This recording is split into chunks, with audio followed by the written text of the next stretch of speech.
When it comes to the search for life on Mars, we might be looking in the wrong place. Recently, I was asked by Timothy Walter on Patreon about the most likely places in the solar system to find life outside of Earth. Mars is certainly a strong contender. During the first billion or so years of its existence, Mars shared remarkable similarities with early Earth. It's entirely plausible that life could have emerged on its surface during this time. However, as Mars evolved, it underwent a series of changes that made the planet significantly less hospitable for life as we know it. This is why NASA's rovers, such as Perseverance, have focused their investigations on ancient sites like Jezero Crater. These locations, featuring evidence of dried-up river deltas, serve as potential repositories of clues, remnants of a time when liquid water flowed freely across Mars' surface. The hope is that these regions may hold evidence of past life.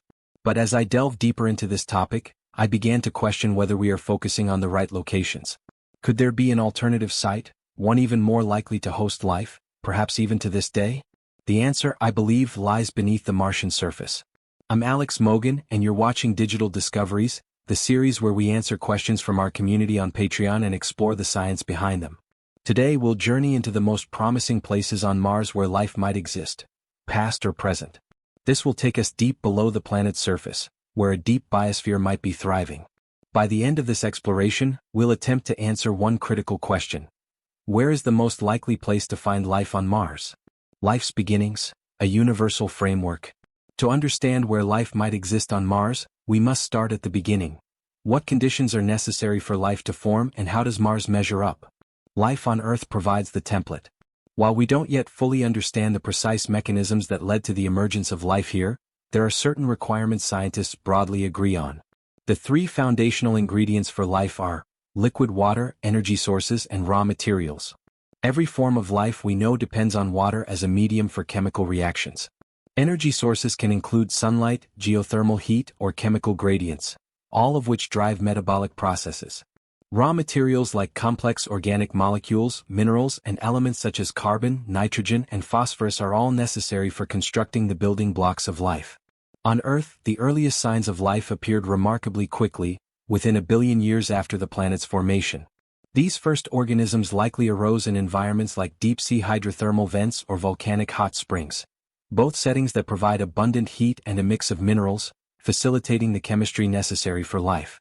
Importantly, these environments also exert selective pressures, such as periodic cycles of wet and dry conditions, that encourage the survival and replication of more robust chemical structures.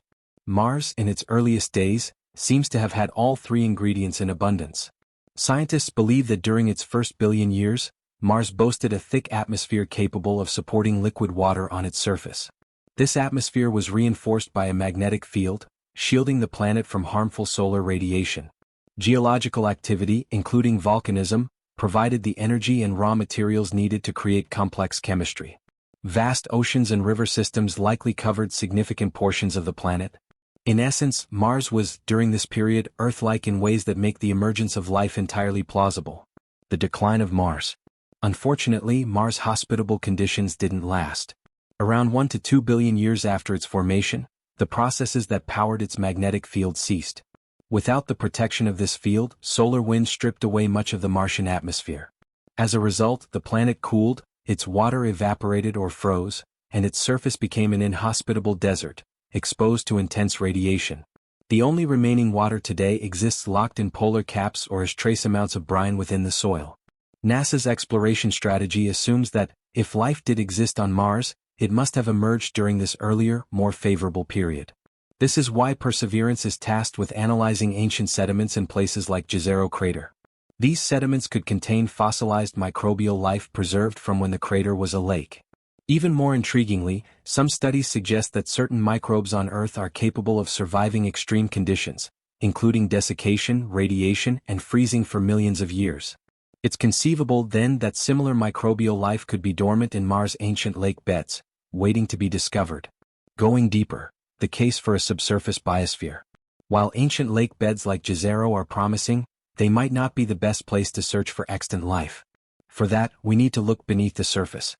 Mars' underground environment offers several advantages that could allow life to persist even today. Beneath the surface, organisms would be shielded from harmful radiation and temperature extremes. Thermal vents or residual geothermal activity might provide heat and nutrients, creating stable habitats. Intriguingly, evidence of underground water reservoirs has already been detected. In 2018, scientists using radar instruments aboard the European Space Agency's Mars Express orbiter discovered what appeared to be a large lake buried beneath the southern polar cap.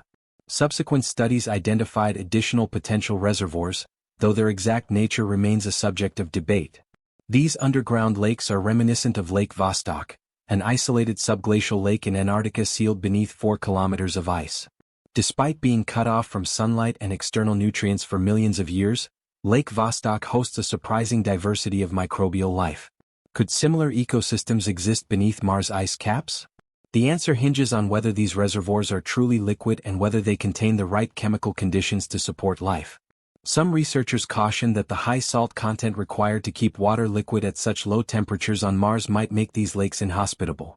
Others suggest that the radar signals interpreted as lakes might instead be due to unusual geological formations, such as layers of highly reflective dust. The deep biosphere. Lessons for Mars. The most compelling argument for life on Mars comes from an unexpected place: Earth's deep biosphere. Beneath our planet's crust lies an astonishingly vast and diverse ecosystem. Microbial life thrives kilometers underground in complete darkness, feeding on chemical nutrients and tolerating extreme heat and pressure. In fact, scientists estimate that the biomass of Earth's subsurface life is 400 times greater than that of all humans combined. If such ecosystems can exist on Earth, why not on Mars? Subsurface habitats would have been well protected from the harsh surface conditions that developed as Mars lost its atmosphere. The metabolic processes of these organisms are incredibly slow, allowing them to survive for millions or even billions of years with minimal energy. Challenges and future exploration. Finding life in Mars' subsurface is a daunting task. Even on Earth, studying the deep biosphere requires advanced drilling technology. Mars rovers such as InSight have struggled to penetrate even a few centimeters into the Martian crust. To truly explore the deep biosphere on Mars, future missions will need to incorporate advanced drilling equipment capable of reaching kilometers beneath the surface. However, the rewards could be extraordinary.